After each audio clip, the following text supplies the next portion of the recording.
सड़क वीरान थी। रात 11 बजे का वक्त।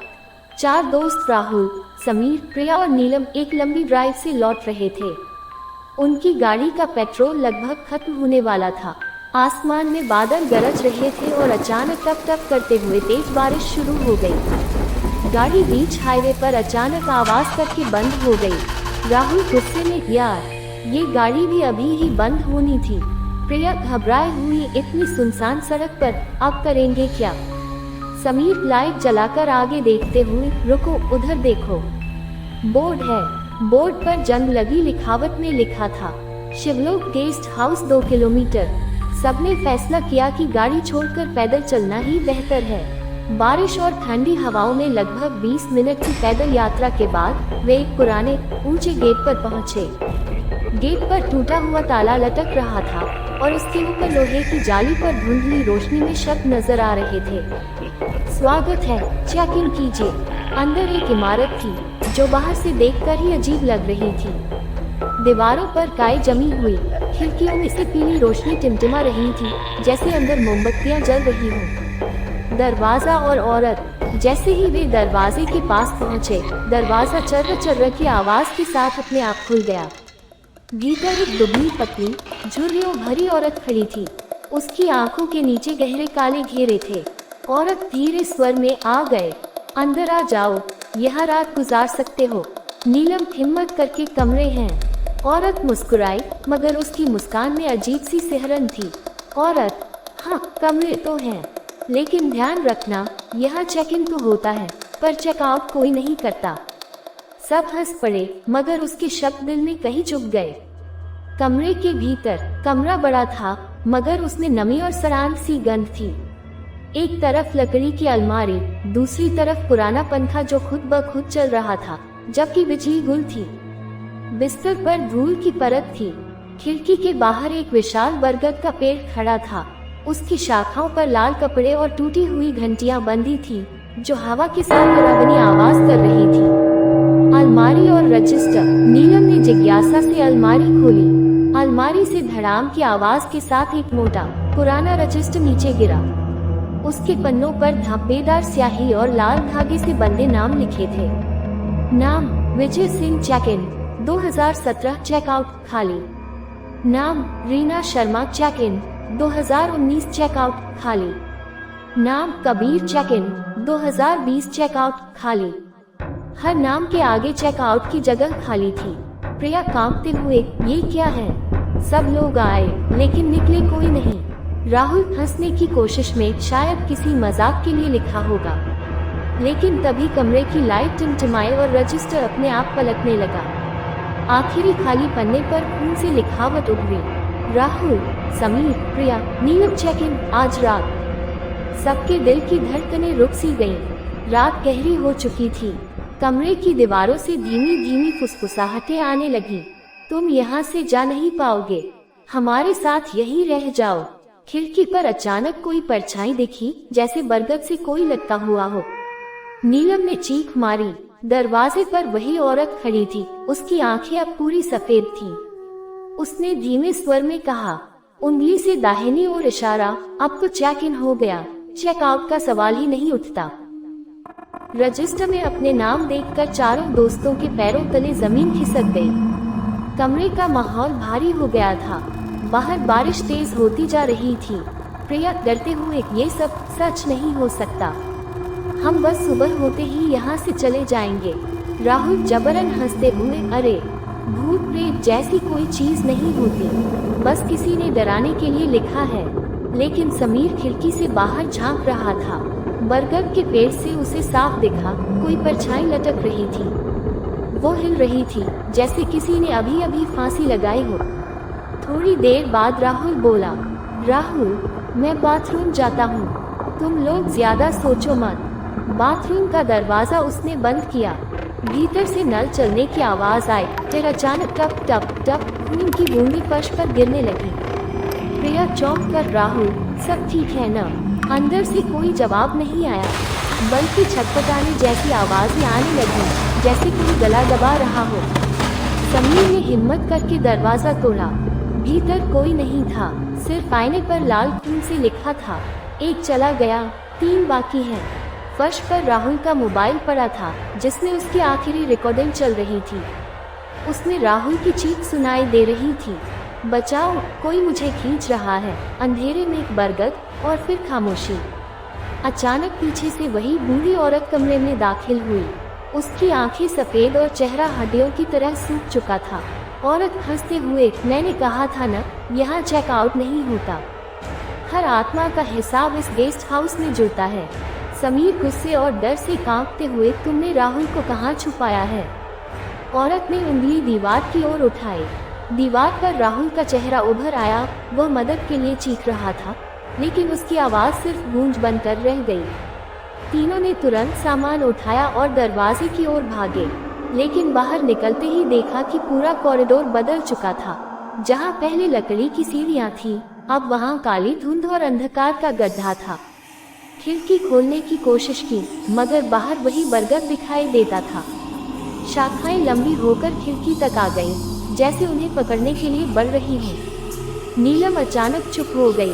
उसकी आंखें स्थिर थीं, जैसे वह किसी गहरी सोच में हो। प्रिया हाथ पकड़कर, नीलम, तुम ठीक हो ना? नीलम बुदबुदाई, ये सब नया नहीं है, मैंने पहले भी ये सब देखा है। समीर और प्रिया हैरान रह गए। पीछे से फिर वही औरत बोली, एक गया, अब बारी है दूसरे की। कमरे की लाइट अचानक बंद हो गई। अंधेरे में सिर्फ फुसफुसाहटें गूंज रही थी। चेकआउट नहीं, कभी नहीं। बरगद की जड़ों ने खिड़की तोड़ दी और भीतर घुस आई। समीर और प्रिया ने नीलम को पकड़ने की कोशिश की, मगर नीलम खुद बरगद की तरफ बढ़ने लगी, जैसे कोई अदृश्य ताकत उसे खींच रही हो। बरगद की जड़ें खिड़की से अंदर घुस आई थी। समीर और प्रिया ने खींचकर नीलम को पीछे किया, वरना वो सीधी जड़ों में समा जाती। नीलम जमीन पर गिरते ही बेसुध हो गई। उसकी सांसें तेज चल रही थी, आंखें बंद और होंठ बुदबुदा रहे थे। फिर वही खून, वही रात, वही सराय। प्रिया घबरा कर, ये क्या कह रही है? इसे होश में लाओ। समीर ने पानी छिड़का।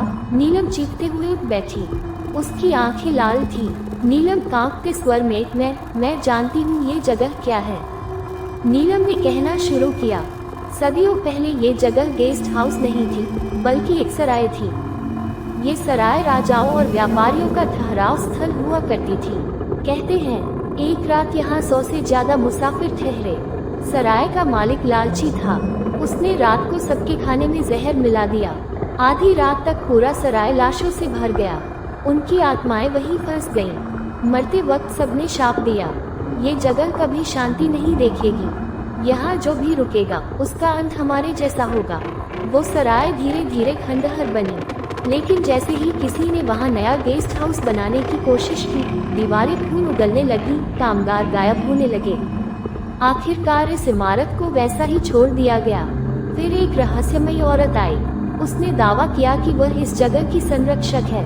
लोगों ने मान लिया कि वह इसकी देखभाल करती है, लेकिन हकीकत ये थी कि वही औरत उन आत्माओं की द्वारपाल बन चुकी थी। जो भी यहाँ आता, उसकी आत्मा इस गेस्ट हाउस की दीवारों में कैद हो जाती। इतिहास सुनाते सुनाते नीलम ने दीवार की तरफ इशारा किया। दीवार पर सैकड़ों धुंधले चेहरे उभर आए। बच्चे, औरतें, बूढ़े, सैनिक, व्यापारी, सब जैसे मदद के लिए हाथ बढ़ा रहे हों। कमरे में ठंडी हवा भर गई। किसी की फुसफुसाहट गूंजी, हम भूले नहीं, हमें मुक्ति दो। प्रिया डर के मारे रोने लगी। प्रिया, हमें यहाँ से निकलना होगा अभी। तीनों ने मिलकर बाहर जाने की कोशिश की। गेट तक पहुँचे तो देखा गेट गायब था। जहाँ पहले रास्ता था, अब वहाँ दीवार थी। समीर गुस्से में, ये इमारत खुद बदल रही है। अचानक गलियारे से टॉर्च की रोशनी दिखी। एक आदमी हाथ में लालटेन लिए आता नजर आया। वो आदमी झुका हुआ था, चेहरा छिपा। उसने कहा, बचने की कोशिश मत करो, यहाँ से कोई नहीं गया। समीर ने डांटते हुए पूछा, तुम कौन हो? वो आदमी धीरे धीरे पास आया। उसके हाथ में वही रजिस्टर था। उसने पन्ने पलटते हुए दिखाया, देखो, हर नाम यही रह गया। मैं भी कभी यात्री था, अब इस गेस्ट हाउस का हिस्सा बन चुका हूँ। उसकी आंखें अचानक कोयले जैसी काली हो गईं। नीलम ने अचानक कहा, अगर हमें बचना है तो तहखाने में जाना होगा। वहीं इस श्राप का रहस्य छुपा है। तीनों ने लालटेन वाले से पीछा छुड़ाया और एक पुराने दरवाजे की ओर भागे। दरवाजा बंद था, लेकिन समीर ने जोर से धक्का मारा तो वो चर्रा चर्रा की आवाज के साथ खुल गया। नीचे अंधेरी सीढ़ियां थीं। जैसे ही वे नीचे उतरे, बदबूदार हवा ने उनका स्वागत किया। तहखाने में जंजीरें बंधी थीं, जैसे किसी ने लोगों को बांध कर रखा हो। कुछ जंजीरों में अब भी हड्डियों के ढेर पड़े थे। दीवारों पर लाल निशान बने थे, खून ही खून। समीर ने इधर उधर रोशनी डाली और देखा। एक बड़ा पत्थर का चबूतरा था, जिस पर लिखा था, यहाँ बलि दी जाएगी, तभी गेस्ट हाउस जीवित रहेगा। अचानक तहखाने के अंधेरे कोने से वही बूढ़ी औरत प्रकट हुई। उसकी हड्डियां चरमराती आवाज कर रही थी। औरत हंसते हुए, तुम्हें लगा भाग सकते हो? नहीं, तुम्हें यहाँ रहना ही होगा। हर 100 साल बाद इस गेस्ट हाउस को नई आत्माओं की जरूरत होती है। उसने जंजीरें उठाई और कहा, तुम तीनों अगले कैदी हो। तुम्हारा नाम हमेशा इस रजिस्टर में रहेगा। दीवारें जोर जोर से हिलने लगी। सैकड़ों आत्माएं चिल्लाने लगी, रुको मत, वरना तुम भी हमारी तरह बन जाओगे। समीर, प्रिया और नीलम अब फंस चुके थे। ना बाहर का रास्ता, ना मददगार। तहखाने में खामोशी छाई थी, सिर्फ बूढ़ी औरत की हंसी गूंज रही थी। दीवारों पर कैद आत्माएं लगातार चिल्ला रही थी, लेकिन उनकी आवाजें किसी और दुनिया की लग रही थी। समीर और प्रिया कांपते हुए पीछे हटे, मगर नीलम अजीब तरह से चुप खड़ी रही। उसकी आंखें किसी गहरी सोच में डूबी थी। प्रिया घबराकर, नीलम कुछ करो, हमें यहाँ से निकालो। नीलम की नजर बूढ़ी औरत पर टिक गई। नीलम धीरे स्वर में, ये सब नया नहीं है मेरे लिए। समीर ने झुंझलाते हुए पूछा, समीर, तुम्हारा मतलब क्या है? नीलम कांपती आवाज में बताने लगी, 5 साल पहले मैं अपने परिवार के साथ इसी गेस्ट हाउस में आई थी। रात को अचानक तूफान आया और सुबह उठी तो मैंने अपने माँ बाप को कहीं नहीं पाया। बस उनका नाम रजिस्टर में दर्ज था, बिना चेकआउट के। मैं अकेली बच निकली। शायद किसी वजह से इस जगह ने मुझे छोड़ा था, लेकिन तब से मैं बार बार इन्हीं सपनों और चीखों से परेशान रहती थी। समीर और प्रिया हैरान रह गए। मतलब नीलम पहले से इस श्राप को जानती थी, लेकिन उसने कभी बताया नहीं। बूढ़ी औरत जोर से हंसी। औरत, हाँ, ये सच है। नीलम, तुम चुनी हुई हो। ये गेस्ट हाउस तुम्हें अपने साथ रखना चाहता था, लेकिन वक्त से पहले तुम्हें बाहर फेंक दिया।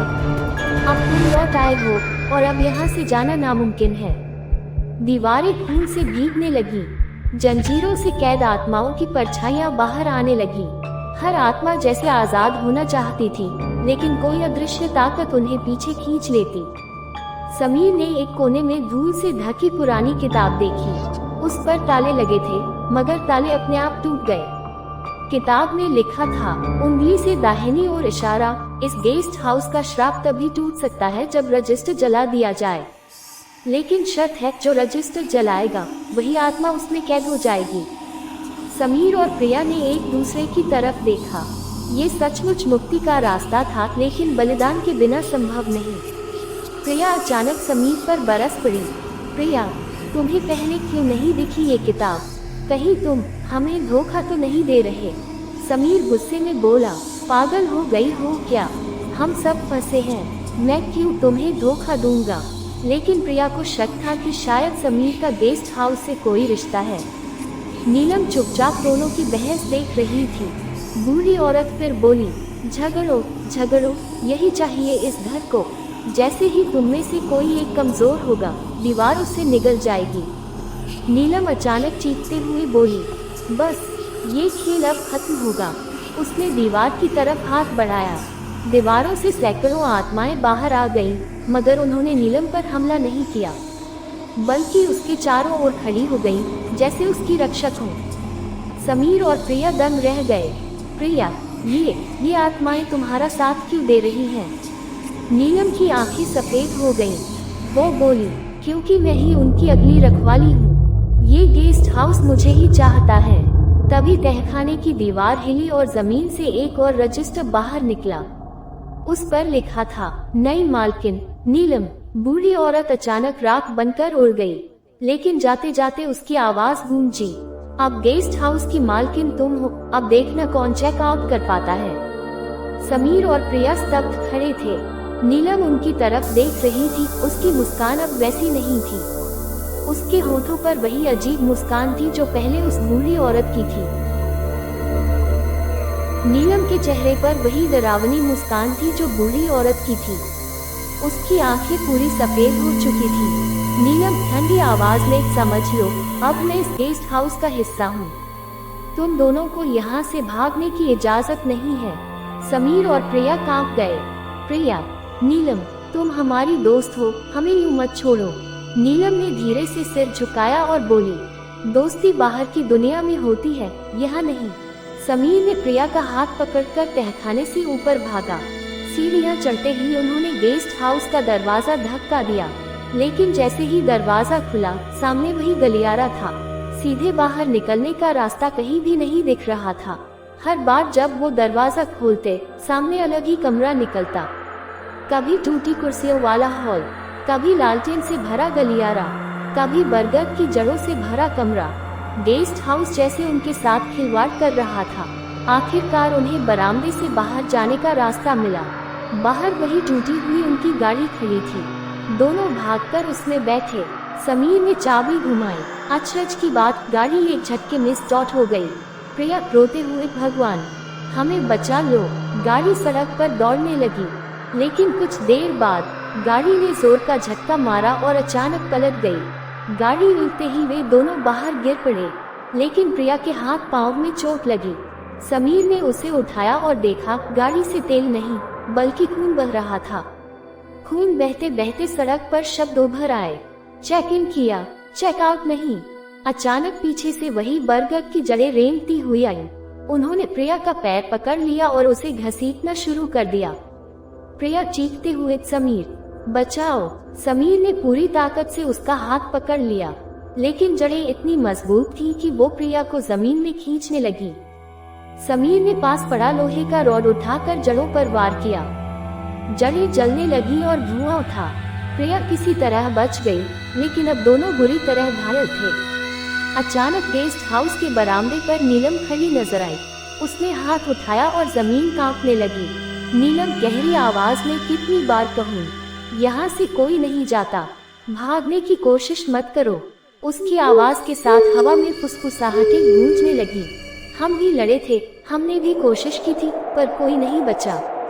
समीर को याद आया तहखाने की किताब में लिखा मंत्र, अगर रजिस्टर जल जाए तो गेस्ट हाउस खत्म हो सकता है।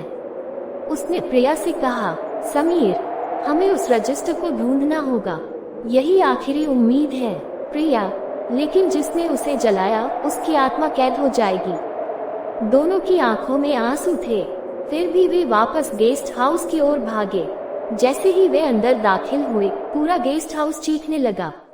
दीवारों से खून टपक रहा था, छत से उल्टी लाशें लटक रही थीं, जमीन पर बिखरे शीशों में उनका भविष्य दिख रहा था, दीवारों में कैद हमेशा के लिए। प्रिया ने कांपते हुए कहा, हम शायद सचमुच कभी बाहर नहीं निकल पाएंगे। समीर ने उसका हाथ मजबूती से पकड़ लिया। जब तक जिंदा हैं, कोशिश करेंगे। वे फिर से तहखाने पहुंचे। रजिस्टर वहां रखा था, मगर इस बार उसके पन्ने अपने आप पलट रहे थे। आखिरी पन्ने पर लिखा था, समीर चेक इन, आज रात चेक आउट खाली। प्रिया चेक इन, आज रात चेक आउट खाली। नीलम उनके पीछे आकर खड़ी हो गई।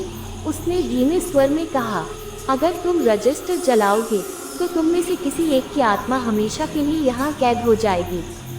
फैसला करो, कौन बलिदान देगा। रजिस्टर उनके सामने था। मोमबत्तियों की लौ अपने आप कांप रही थी। कमरे की दीवारों पर परछाइयां नाच रही थीं, जैसे सैकड़ों आत्माएं उन्हें घूर रही हों। प्रिया कांपते हुए, समीर, हमें ये करना ही होगा। समीर गहरी सांस लेकर, हाँ, पर सवाल है कौन यहाँ हमेशा के लिए फंसेगा। नीलम पास खड़ी हंस रही थी। नीलम, जल्दी करो, गेस्ट हाउस इंतजार नहीं करता। जैसे ही समीर ने रजिस्टर उठाया, अचानक काली धुंध फैल गई। उस धुंध से दर्जनों हाथ निकले और दोनों को पकड़ लिया। आवाजें गूंजी, हमने भी कोशिश की थी लेकिन भाग न पाए, तुम भी नहीं बचोगे। प्रिया चीख पड़ी, मगर समीर ने पूरी ताकत से मोमबत्ती उठाकर उन हाथों को जलाया। हवा में जलने की गंध फैली और आत्माएं चीखते हुए पीछे हट गईं। अचानक रजिस्टर से पन्ने उड़ने लगे। हर पन्ने में पुरानी कहानियां झलकने लगीं। अंग्रेजों के जमाने में इस गेस्ट हाउस में एक तांत्रिक रहता था। उसने बरगद के पेड़ को अपनी शक्ति का केंद्र बनाया। हर मेहमान से वो बलिदान लेता और आत्मा को दीवारों में कैद कर देता।